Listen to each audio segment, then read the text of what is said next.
Loïc Parent a 39 ans. Il en avait seulement 23 lorsqu'il perdit l'usage de ses membres.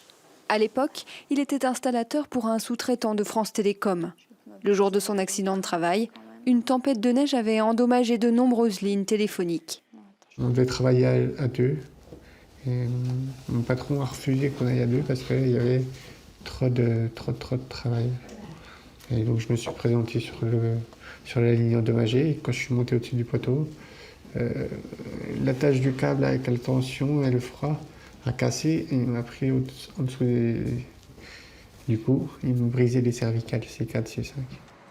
S'ensuivent 1 an et demi d'hospitalisation et de rééducation. Un long combat pour réapprendre à vivre à l'aide des autres. La route est longue, les difficultés nombreuses, à commencer par la recherche d'un logement. On s'est heurté beaucoup à des appartements où il y avait des marches, où les ascenseurs étaient trop petits.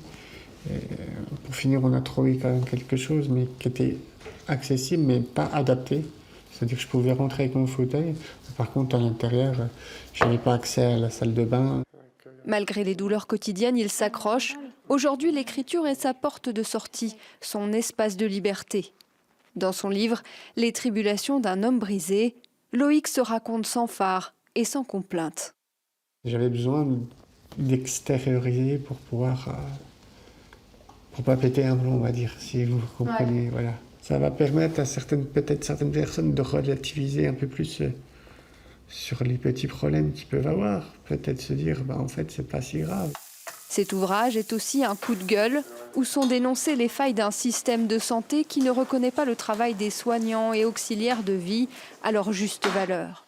L'auteur pontisalien rédige aussi des poèmes et rêve désormais de fiction.